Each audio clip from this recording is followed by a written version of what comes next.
itong mga allegations, sir, kay Sir Jun, hanas lang, puro... Totoo yan, yung komunista siya. Well, yeah, pero ang allegation ngayon is nagdadala siya ng NPA sa Maisog rally. O, totoo naman kasi, lahat ng Kasi maisog. siya yung... Hindi, lahat ng NPA nung sa panahon ko, panahon niya, ginawa ko siya ng chief of staff. Cabsec, sir. So, ang City Hall noon sa panahon dito, ko. chief of staff sa, nung mayor kayo. Oo.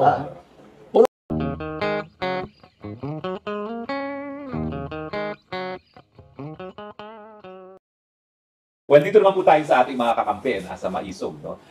Parang nagkakaroon ng coating na, ewan ko ba, no? Issue na di umano, itong si Jun Ibasco daw, si Cabsec, ay dating Maisog. NPA, no? Na nakikipag-ugnayan pa rin sa NPA, no? Ano tingin nyo? Should this be a concern sa Maisog? May NPA pa ba? Wala na hong NPA. Yes. Matagal na nawala ang NPA. Si Jun Ibascos surrendered in Huli pala. Then, noong Cory Revolution, matagal yan sa barak sa Philippine Constabulary noon. Matagal na huli yan. Nagpa-plane dome yan sa North Cotabato. Ginapang ng Scout Rangers, nahuli siya. So, ako yung prosecutor nila. Fiscal ako eh. So, nag-uumpisa na kami sa trial nila. Ako yung fiscal. Sila yung mga akusado. Pero alang-alang naman na mag-aawayin ko pa sila. Paglabas ko, karaming mga esparo kaya dito sa Mindanao noon. So, hindi naman ako nagsasabi I surrendered to their... basta, magandang loob lang ako. But I was prosecuting them. Naputol yung process kasi nag-correct. Na-release siya. Nung na-release sila, most of them, itong nahuli ng mga sundalo natin, ang husay ng mga sundalo natin, buong Mindanao Commission ng Komunista Party, the ruling organization ng Communist Party dito sa Mindanao, was the COMID, the Mindanao Commission of the Communist Party of the Philippines. Sila, Ibasco, Brinya Kapaning, anak ng sundalo yun. Nahuli yan sila lahat. So, yan si Ibasco, ako ang magpuprosecute. Ang problema, wala naman silang maano. Kasi ang nanay ko, medyo may aktivista talaga yun. Pero hindi naman komunista yun. Ang mga pamilya nila, ibinigay nila sa nanay ko. So, ang nanay ko naman, dinala nila sa bahay namin. Kung palang ganun. Pero hindi na ako nakatira doon. Fiscal ako, naghiwalay na ako. Pero yung bahay namin, puno ng mga komunista. Magpunta ako doon sa nanay ko kasi may kailangan ako. Maraming activity yun. Friday meeting, Friday prayer, gano'n. Tapos dito sa kwartong ito, 2 komunista, 3 komunista. Yung mga asawa nila, inalagaan ng nanay ko kasi hindi naman pwede na ipasok mo sa kulungan. So, yun ang ano namin. Ang nanay ko ang sikreto doon, if you want an answer. Kasi kinukup niya yung mga pamilya. Pati ako, nasali na rin. Kasi kung punta ako, ilang alang naman yung punta sa bahay niya. Hindi mo papansinin. Kilala ko yan sila. So, magkaibigan kami. Yung nagprangka ako sa military, kay General Tangato sa naging PC pa noon, police. Sabi ko, sir, ako yung prosecutor. Ako lang naman ang prosecutor na hindi naman sa pang-ano, not this not to derogate yung mga prosecutors noon. Pero doon, dito sa Davao, yung assassination, pati police. Araw-araw dito sa Davao noon, tanong kita ka Davao, araw-araw sa Davao noon, 1-2 police bagsak. Sundalo, bagsak. Pagsakay ng bus, bagsak yan. Pagsakay ng sasabayan.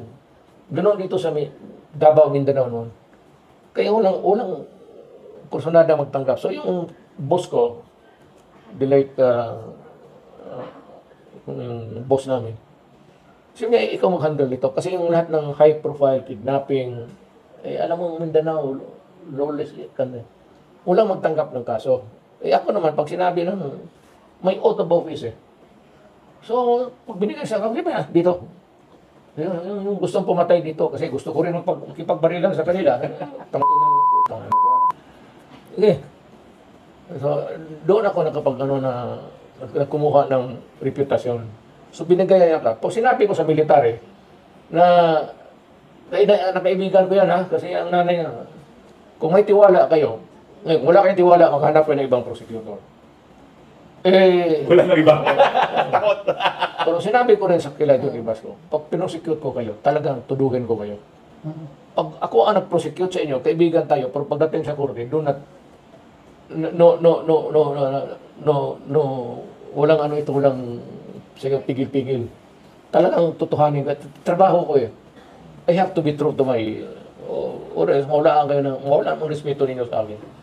So itong mga allegations, sir, kay Sir Jun, hanas lang, puro... Totoo yan, yung komunista siya. Well, yeah, pero ang allegation ngayon is nagdadala siya ng NPA sa Maisog rally.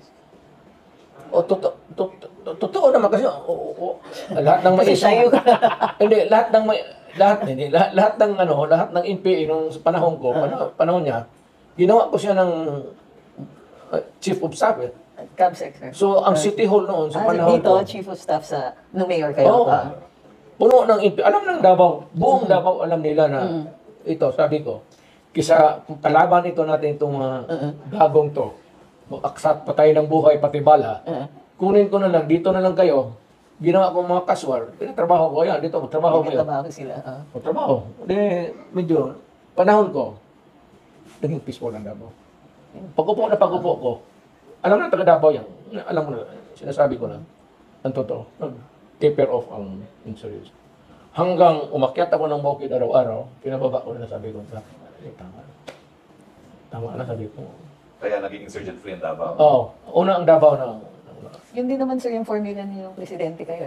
May amnesty, tapos merong NTF-ELCAC na nagdadala ng pera sa mga barangay na rebel-infested, nagkakaroon ng economic opportunities. Pagka may ganun, sir, mas madali talaga sumurrender. Si John Ibasco yung brainchild niya yun, doon sa Malacanang. Kasi alam niya paano. Mayor, alam ko naman na sinabi nung eleksyon na weak leader itong si Marcos Jr., no? Pero anong mensahe niyo sa taong bayan? Kasi parang napakahirap ng buhay ngayon, no?